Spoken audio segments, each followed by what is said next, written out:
In the past lessons, you have heard expressions like spirit of fear, spirit of control, and you might ask the question, how do you know it's not normal fear, it's not normal control, and it's actually a spirit or a demon? Well, this question fascinates all of us. And to be very honest to you, there were moments that we thought this is demonic, and it wasn't. And there are moments that we think, well, this is just psychological fear, this is psychological control, it's not that deep, and that it was demonic. To give you a kind of rule, it's not a rule, but a kind of idea, when a person experiences an overdoses of fear, it attracts the spirit of fear. When a person experiences overdoses of control, it can attract the spirit of control. But the difference between the one and the other is not always clear, because the spirit of fear causes fear, just as normal fear, and the spirit of control keeps a person under control, just like a controlling mother. So there's a kind of gradient, and I would say when there is an overdoses of a certain emotion, an overdoses of something in a situation, it can attract demons, and we'll talk about that even more. So just trying to explain that. And sometimes we do not know, at least I do not know. I have some colleagues that are really visionary and they actually see demons. I don't have that gift up to now, so I don't see it. I have to go by what I think. I will give you an example about something that ended really well. During one of my visits in Uganda, a girl was brought into our seminar. In fact, it was the last minutes of that day. They brought in a screaming girl. She was pretty tall. Later, I found out she was only 13 years old, but she was pretty tall. They brought her in and she screamed and disturbed us. But as we're about to finish the day, we finished the day. And the people who brought her wanted me to minister to her. I said, well, I am not going to do that right now. I need some more information and I want to take time to minister to her, but because obviously she was out of her mind. And so they told me the girl actually has a father, and the father is a born-again believer. So I said, okay, let the father come tomorrow at 10 with his daughter, and we can take time to minister to her. So the next morning, the father came with the daughter. The daughter walked behind him, and the way she walked, she looked like a zombie. The way she looked, it was like a zombie. And the girl couldn't talk. She could scream, but she could not talk.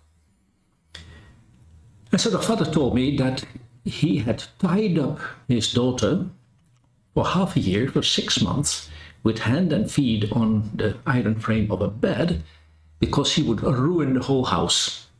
So in the morning they would feed her, bring her to the latrine, and then tie her up, because nothing was sacred. She would destroy everything. In the evening they would do it again, bind her loose, put her on a toilet, give her food, and then tie her up again. Suddenly you're back in medieval times, where they had no psychopharmaca to help someone who has emotional disturbances, and just tie people up. Just in the days of Jesus, when Jesus met the man who had a legion of demons, it says that many times he was handcuffed and foot cuffed to stop him from beating and attacking people. But he was so strong that he destroyed the handcuffs and foot cuffs. So we're in a similar situation, a girl who is wild and is tied up. And so I asked him, like, this is for half a year, so what is the history? And he said, well, when she was born, I was not a Christian. So I was married to her mother, and with her mother, I had 2 daughters. For me, it was very important to have sons. And as my wife didn't give me sons, but just 2 daughters, I decided to take a second wife and dump my first wife. So I just told her, you leave, you go back to your mother, and sorry, I'm done with you. I want a woman that gives me sons. So we had sent her away, and the oldest daughter might have had the age of around 6 when I sent them away. After that, he started visiting church and was born again. But you know, there's a new marriage, new wife, children are born there, so he was mainly occupied with his new family while being a Christian and didn't think so much about his first marriage and his 2 daughters. Until one day, half a year ago, he heard that his first wife had suddenly died. She got sick in the morning, and by the evening she died. And then he realized, well, I have 2 daughters then. And they have no help. Grandmother also died, so they have no one to care for them. They are my daughters, and surely it's my Christian obligation, and my obligation as a father, to bring them home. So he went there, took his 2 daughters home, finding out that the oldest one had simply lost her mind, was wild, was crazy, and so he had to tie her up. And that's the story. The girl couldn't talk. She just sat in front of me like a kind of zombie. And so I couldn't ask her any questions, and I had to go by the information of the father. And so I used my imagination a bit. And so I thought, okay, so what she experienced was extreme rejection of her father. Her father didn't want girls, and because he was born and her sister, he sent her mother away. Rejection, probably the spirit of rejection. Then she must have witnessed the fights between her father and mother. Of course, there was a lot of disagreement before he sent the mother away. So she must have witnessed the discord, the disharmony, anger on both sides. So on her side, there must have been a lot of fear, seeing that her parents were fighting, yelling at each other, maybe even beating. So there could have been a spirit of fear.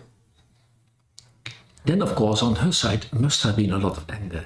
Why is our father dumping us without any support, without paying school fees, nothing, just dumping us as if we don't exist? There must have been anger, rebellion, feelings of rebellion towards her father. So I guess there might also be a spirit of rebellion. Then, you know, she lived with her mother, far away from her father. And then suddenly one morning, the mother has fever, and a few hours later, she's dead. Just imagine a girl of 13 facing such a situation, in which a mother who is healthy the day before has a fever, and within a few hours, she's gone. And you have to bury her. And no preparation, no emotional preparation for that. So this is like a state of panic, total chaos, fear, insecurity. So I guess even there, insecurity, even a spirit of insecurity, a spirit of trauma might have entered her.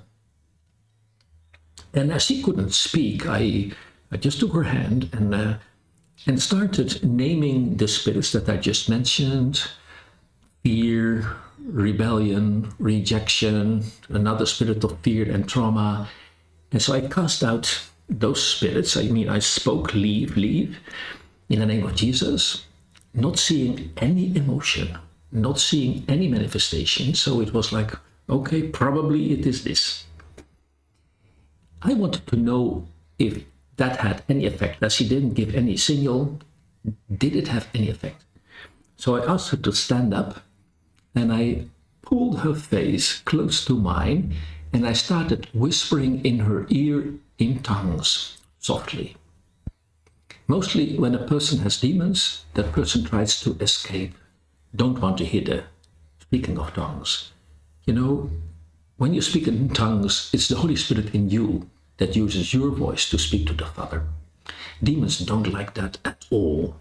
So when I pushed her ear towards my mouth and started speaking in tongues, I was expecting her, maybe she's going to resist and trying to get away from my voice. But she didn't. She stayed there very quiet. And after 5 minutes, I stopped speaking in tongues. And immediately, she pushed her ear voluntarily to my mouth, signaling, please don't stop, don't stop. So for another 5 minutes, I spoke in tongues in her ear, and she just stood there, still like a zombie, but she wanted to hear speaking in tongues. Then I sent them away, and I said, okay, I want you to come back tomorrow, and we're going to see what happened. So the next day they came at 10 o'clock. The father came in first.